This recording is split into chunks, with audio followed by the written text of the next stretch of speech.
Ruby is 16. She's almost totally paralysed.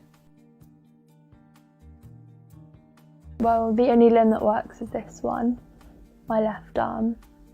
I still go out and see friends and stuff. It's just more the pain and the fatigue that's harder. Nobody knows exactly why Ruby has developed this serious neurological damage after a healthy and active life.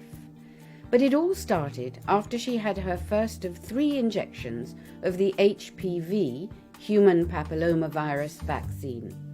Injections that are given in the hope that they'll prevent cervical cancer. In part 1, we examined whether or not there is proof that the HPV vaccine prevents cervical cancer, and whether HPV actually causes it. Here we tell the stories of 2 young girls in the UK who've been seriously damaged by the HPV vaccine. With the help of an internationally renowned authority on aluminium toxicity, Professor Christopher Exley at Keele University, UK, we examine what is in the vaccines that can be causing the damage.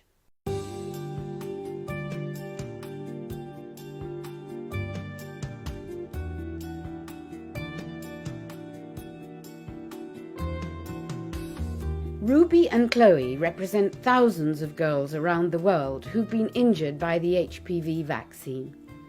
A vaccine that carries the highest risk of a serious adverse reaction of any existing vaccination. Most vaccinations, including the HPV vaccine, contain aluminium adjuvants. An adjuvant is an ingredient of a vaccine that helps create a stronger immune response in the patient's body.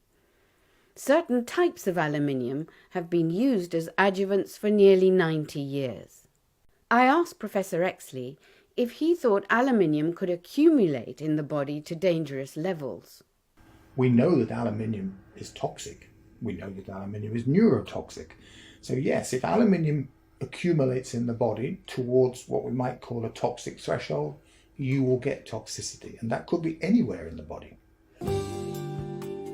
Ruby was a lively, active teenager until she had her first HPV injection.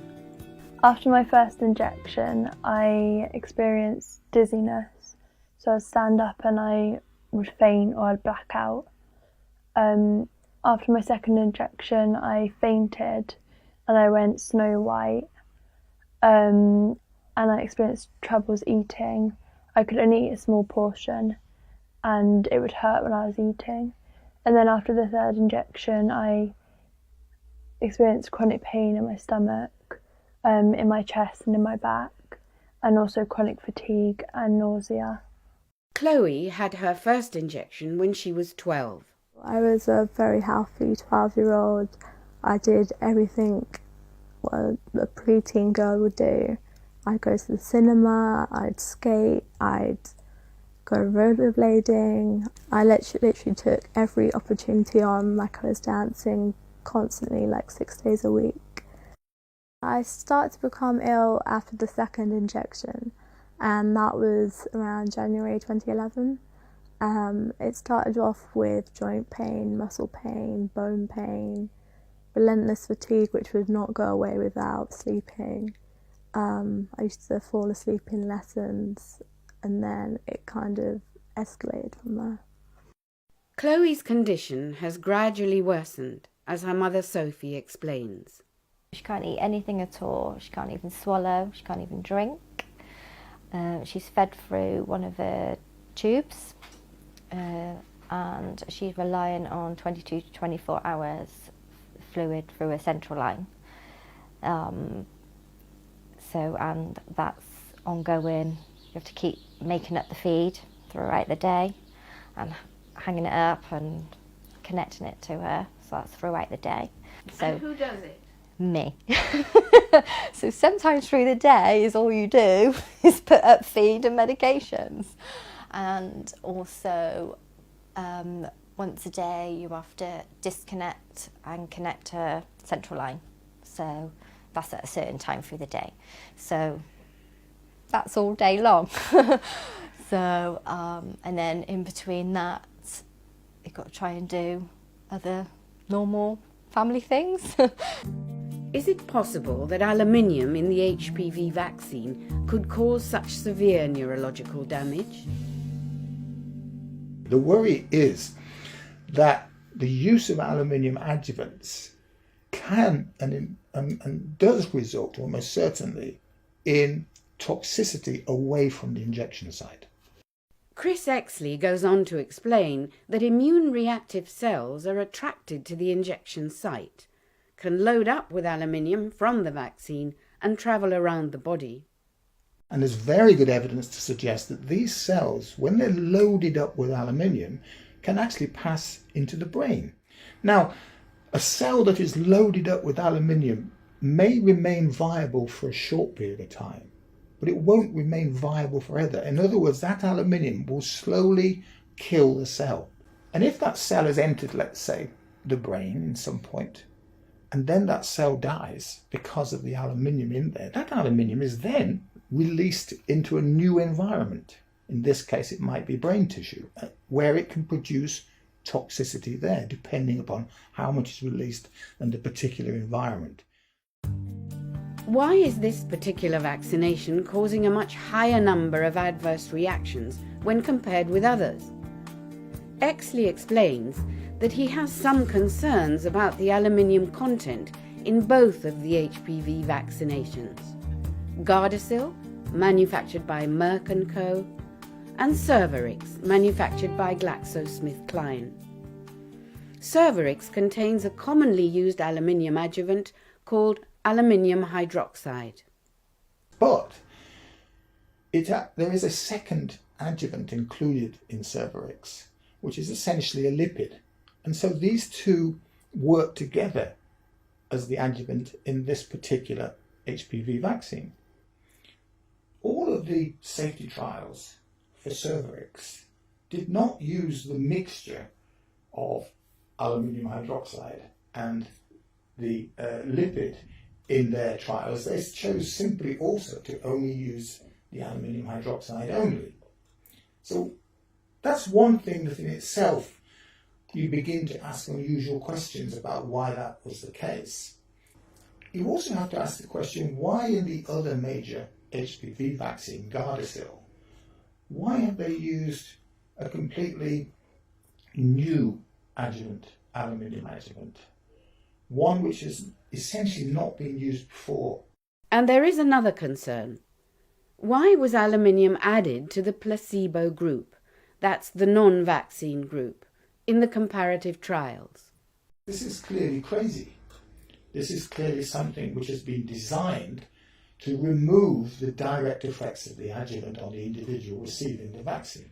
Now, if you decide to simply include that as your control, then all of those adverse events will be subtracted essentially from any adverse events that the whole vaccine gives you, and so the whole vaccine looks safe.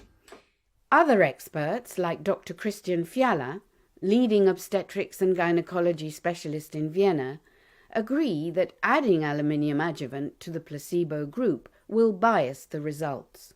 So when you compare the side effects, you can't really tell there is a difference, because even the group you wrongly claimed to be a placebo group received all the adjuvants and all the other substances that were in the vaccine group.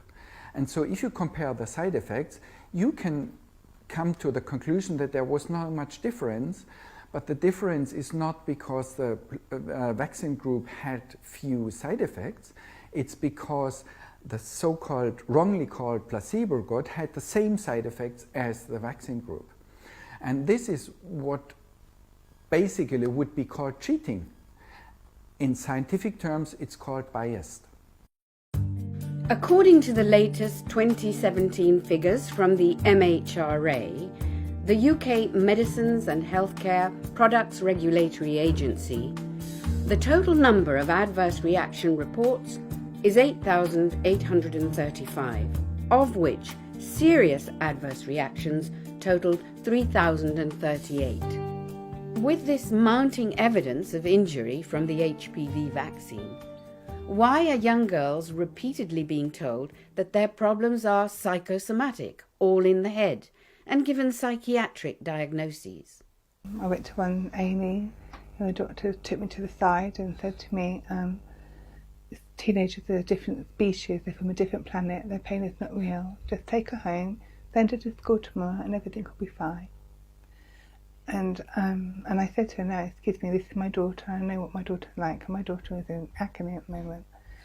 Nobody ever knew what was wrong. We all had, it's all in your head, it's all make-believe, you've got to just get over it and get on with it, basically. But she kept getting worse, and we did get on with it. We'd never get over it. Most doctors won't even consider that it would be the injection, but 2 doctors have said that the injection has caused this with me, but they won't write it down, so it won't be in my records. So it's very difficult for all the other doctors to believe us when we tell them that they have agreed. How does that make you feel? Quite angry because the injection's still being given out and other people are still getting ill. And we're all getting put down the psychiatric route. If you know that family, I know the child and I've known them for years, I know their medical history, why would you suddenly point the finger and label that child with having a mental health disorder when there's no history of it in her medical records? That is the problem. Generally, the whole medical professionals and the government just completely wipe off the fact that people are vaccine injured because they are totally worried that they're going to lose their job. There was a time where I did die, but I came back to life and I was ready. I knew that moment I was ready to carry on. I needed to let the world know what truly happened, and that's why I'm here today.